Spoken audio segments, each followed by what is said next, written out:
Bonjour, alors comme promis, nous voilà devant une version 1.144 d'un fighter qui pourrait être le YF21 mais qui est en fait le VF22.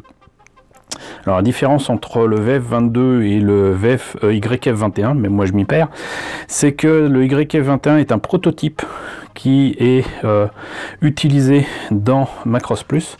Le VF22 est une version en fait non plus prototype mais bel et bien utilisée à plusieurs exemplaires dans Macross 7.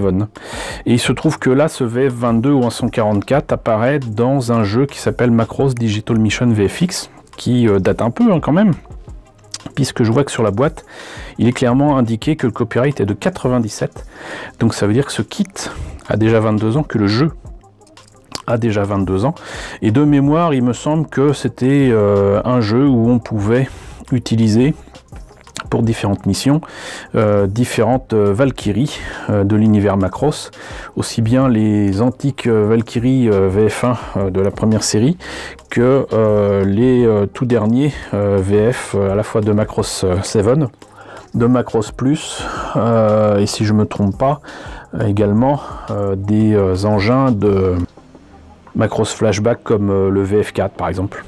Voilà. Mais quoi qu'il en soit, donc voici un kit ou un 144 de Yellow Submarine. C'est un garage kit qui se démarque des maquettes Tect du fait que c'est dans des boîtes plus grosses, il y a un petit peu plus de pièces et du coup c'est beaucoup plus cher, mais on va vite comprendre pourquoi.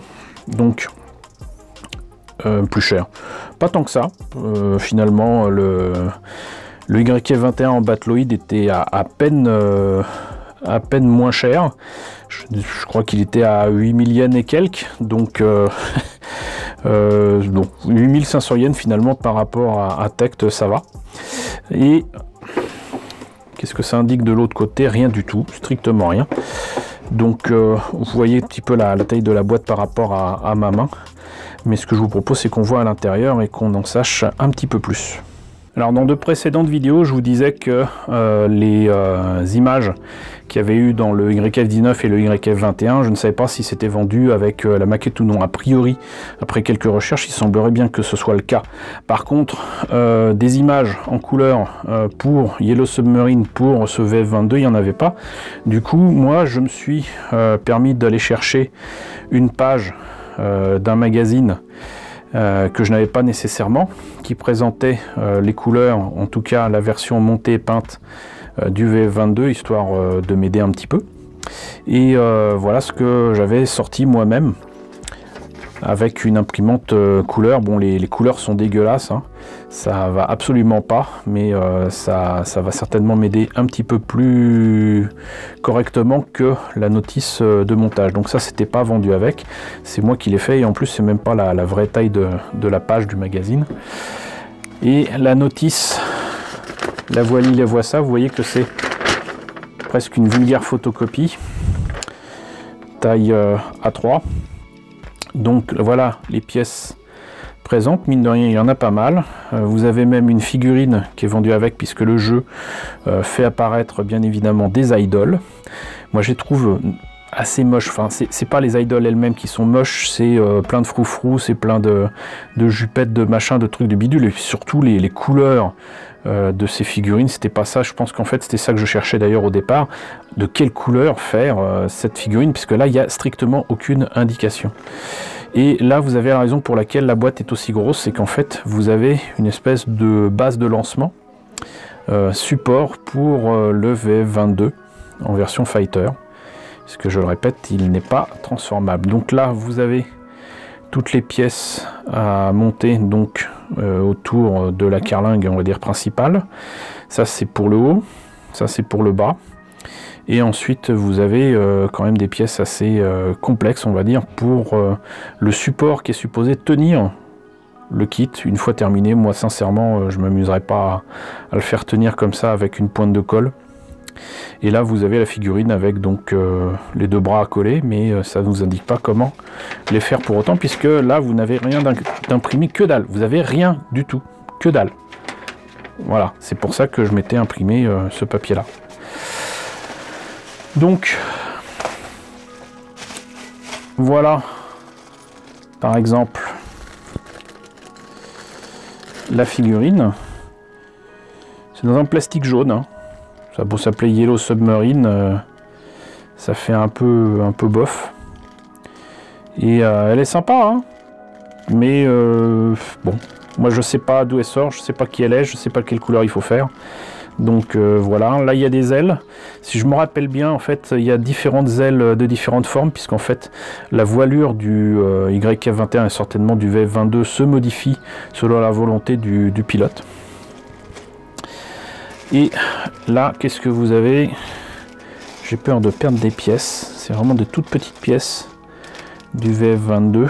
Donc je vais éviter de trop les manipuler. Déjà là j'ai fait tomber des trucs, je sais même pas si c'est important ou si c'est juste des débris. Apparemment c'est des débris, mais voilà, on n'est jamais trop prudent. Voyons, donc là c'est justement donc les pièces du VF-22. Alors là j'ai des reproductions des pilotes pour mettre dans le cockpit. Est-ce que c'est le pilote d'origine? C'est possible. Je ne sais plus, je sais que j'avais prêté des trucs à un ami pour que ça puisse être fait, mais il rentre parfaitement pour celui-là, mais j'ai pas l'impression que ce soit le bon. Et là, il rentre bien aussi, donc ça pourrait être ça. Mais c'est peut-être tout simplement dans ces petits machins-là. Il y a peut-être le pilote, je me rappelle pas qu'il fut là. Bon, il y a le cockpit ici en version résine et la version thermoformée. Parce que la grosse différence aussi entre le VF-22 et le YF-21, c'est le cockpit qui est un peu moins opaque, on va dire. Mais bon, j'ai beau écarquiller les yeux, là je ne vois pas de pilote. Donc il est possible qu'il n'y en ait pas eu. Mais bon, vous voyez quand même qu'il est de belle taille. Par contre, je sens qu'il est un peu graisseux, hein, au doigt. Donc ça, c'est clairement le genre de pièce à nettoyer à l'eau savonneuse, plutôt 2 fois qu'une. Mais vous voyez qu'ils ont quand même fait les détails ici, alors que ça va se mettre, si je dis pas de bêtises, ça se met comme ça. Et donc après, on verra rien.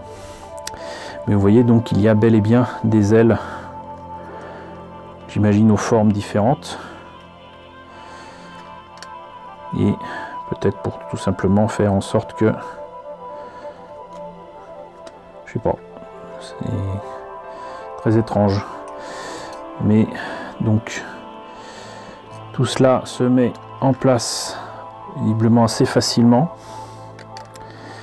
Et vous voyez un petit peu la taille du truc, même pour du 144, c'est quand même de belle taille. Voilà, mais donc c'est un kit avec les détails qu'il faut là où il faut, mais c'est pas la qualité Tect, hein, c'est pas la même résine. Je trouve ça un petit peu plus grossier comme détail, un petit peu moins détaillé, on va dire.